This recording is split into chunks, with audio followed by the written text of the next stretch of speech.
Physics. ज्यादातर लोगों को ये शब्द सुनते ही स्कूल की मोटी मोटी किताबें याद आ जाती हैं, है ना?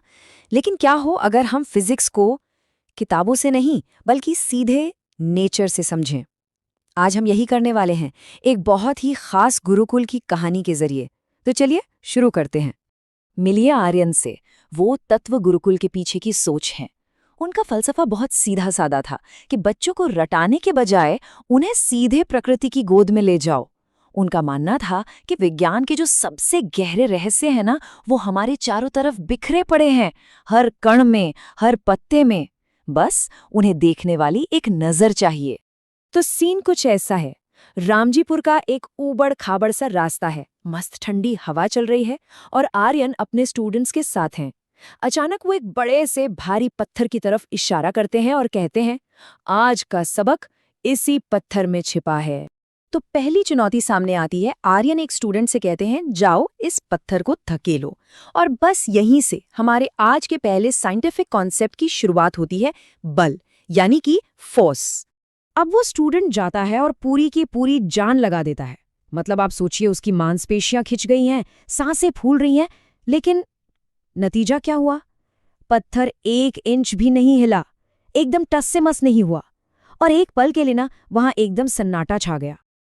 अब देखिए आर्यन का समझाने का तरीका कितना कमाल का था। वो कहते हैं, ये जो तुमने अभी धक्का लगाया ना, यही तो है बल। तुम्हारी मसल्स से जो एनर्जी निकली, जो उस पत्थर के आराम को, उसकी स्थिरता को तोड़ना चाह रही थी। देखो, नेचर में हर चीज अपनी जगह पर आराम से रहती है, जब तक कि कोई बाहर से आकर उस पर बल न लगाए।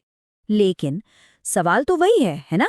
अगर बल लगाया गया तो फिर पत्थर हिला क्यों नहीं? परिणाम क्यों नहीं मिला? भाई, ये एक ऐसा सवाल है जो हमें हमारे अगले कॉन्सेप्ट की तरफ ले जाता है। तो उस सवाल का जवाब है घर्षण यानी फ्रिक्शन। सोचिए, एक ऐसी अदृश्य ताकत जो उस स्टूडेंट के लगाए हुए बल को रोक रही थी। एक तरह का नेचर का अपना ब्रेक, जिसे हम देख तो नहीं सकते पर हाँ, महसूस जरूर कर सकते हैं। आर्यन जमीन की तरफ इशारा करते हैं और समझाते हैं, देखो, ये जमीन एकदम खुरदुरी है ना? पत्थर और मिट्टी के जो कण हैं वो एक दूसरे को बहुत कस के पकड़े हुए हैं। बस यही पकड़ घर्षण है। यही वो ताकत है जो तुम्हारे धक्के को आगे बढ़ने नहीं दे रही। और यहीं पर आर्यन साइंस को सीधे सीधे जिंदगी से जोड़ देते हैं।